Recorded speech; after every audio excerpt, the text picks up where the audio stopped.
Furls, my favorite crochet hooks of all time. We'll talk about them later. First, let's start with the slip knot. Wrap the yarn around your fingers and put a little loop underneath what you've wrapped around your fingers. Take your crochet hook, put it through that loop, then let it off your fingers, but make sure you have both sides of the yarn. One side of the yarn will adjust. Go ahead and pull that, and it'll be taut onto your crochet hook. Chaining. I'm going to pull the yarn through the first loop, and I'm going to keep doing that until I have chained the number asked on the pattern. Here we're going to do a single crochet, and it requires 10, so we're actually going to do 11. So 1, 2, 3, 4, 5, 6, 7, 8, 9, 10. I'm going to add one more, which you don't see. Now I'm going to go through the top of the first stitch. You can go through both on the top or just one, and I'll show you. I showed you one. This is going through both on the top. Either one is fine. I tend to go through the one closest to me for the first row, and the rest of the rows I go through both, and you'll see that. So go ahead and put your crochet hook through, pull up a loop, which means you're going to take the yarn, pull it through to create a loop on your hook. Now you have two. You're going to pull the yarn through both. So again, you're going to put your hook into the next space, bring up a loop, which is just pulling that yarn through, and then pull the yarn through both loops. Again, putting your hook in, pulling the yarn up for a loop to make two, and then pulling the yarn through to go through both. And you do this all the way across, and this is a single crochet. And you can slow this down as much as you need to. So once you continue and you get to the end of the row, once you're there, you're going to do the very last crochet stitch, and then you're going to count, and here's 10. So now what we're going to do is we're going to put the hook back on. We're going to chain one. So we're going to pull the yarn through to chain one and then turn our work. Now we're going to go right into that first stitch. See how I'm going under both of them this time? And I'm pulling up a loop, and then I'm pulling the yarn through both. You're going to do the exact same thing the opposite way. But just remember, at each end, you're always going to chain one, turn, and then go into that first stitch. And this is single crochet right here. 1, 2, 3, 4, 5, 6, 7, 8, 9, and 10. Now, this is how it looks. Ta-da! Now let's go into a double crochet.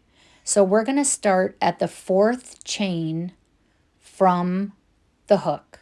So I'm going to wrap the yarn around, go into the fourth chain from the hook, wrap the yarn and pull up a loop. There'll be 3 loops on the hook. Wrap the yarn, pull through 2, wrap the yarn, and pull through the final 2. And again, same thing, wrap the yarn, go through the next loop, pull up a loop, pull the yarn through 2, wrap, and pull through 2.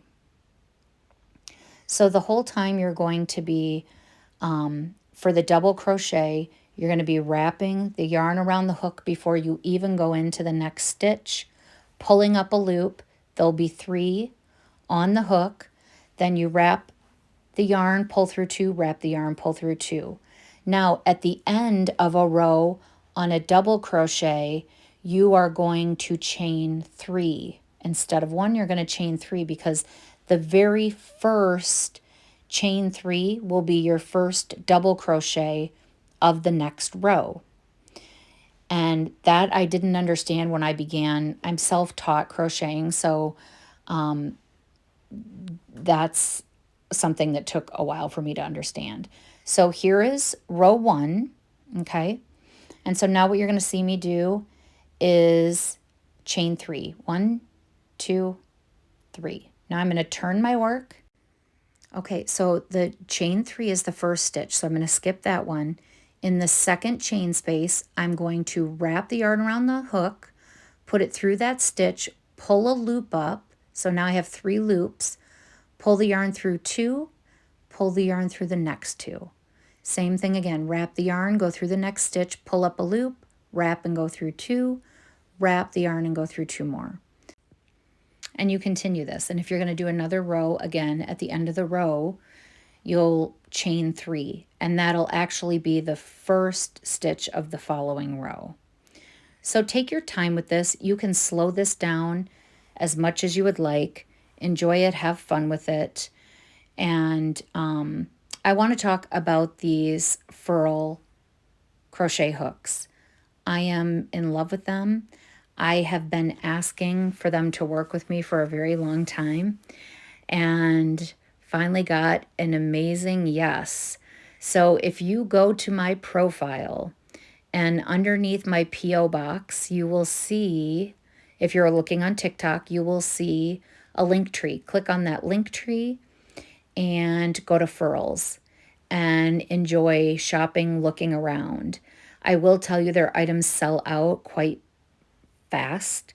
So, but they will have the hooks that you'll love forever. They're comfortable. They're amazing in the hand. They have some that are wood. They have metal. They have resin. They're just beautiful. Some are zodiac signs. They're just gorgeous. So here is the double crochet when it's completed. You'll be able to see it on one side and then on the other side. And on any other social media platform, just go to the link tree and just go right down to Furls to check it out. The next crochet stitch is a half double crochet. You're going to wrap the yarn, go into the first stitch, pull up a loop, so pull up a loop from the yarn, wrap the yarn around the hook and pull through all 3. And this is a half double crochet. It is a beautiful stitch. I use it in many of my patterns, but again, you wrap the yarn, go through the stitch, pull up a loop, so there's 3 total, wrap the yarn around the hook and pull through all 3. And this is a half double crochet, and it's beautiful, and it's used in many, like I said, many of the patterns I have call for this half double crochet. So with this one, it's very similar to a single crochet. When you get to the end of the row, you are going to go ahead and chain 1 and turn. And then you'll go ahead and do everything as you did the first row. What I love about crocheting so much is I can maybe have missed a stitch, see it, and then I can easily go back and fix it. And there weren't videos when I learned how to crochet. I had papers that my grandma had done showing all the Afghans she had made the children and grandchildren. And so I had to look at what a pattern looked like and what the words meant. And now we have so many other ways to watch how to do it. It's pretty amazing. So I thought instead of doing a video of each one, if I could fit as many different crochet stitches into one, that would be amazing. So this is what I've done here. So again, when you get to the end of the row, you're just going to chain 1. You're going to turn. This is the half double crochet. You're going to wrap the yarn around the hook, go through the very first stitch space that's there. So you'll see it right there. And you can see how they're very easy to see where you're going to put them. So you wrap the yarn, go through, pull up a loop. So now you have 3, wrap the yarn, go through all 3. So I hope this helped and gave you a good idea. Again, you can slow this down if you want to.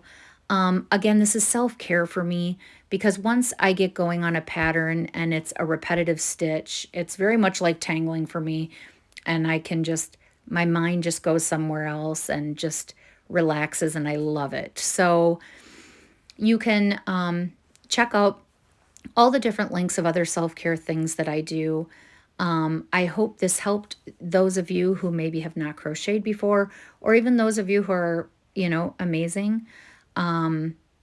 I, again, learned from my grandma and patterns and the old-fashioned way, because all of these video things did not exist when I began crocheting.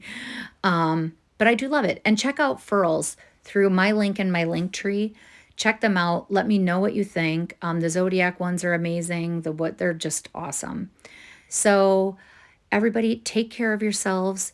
Hope to see you live. Have a wonderful day, and thank you.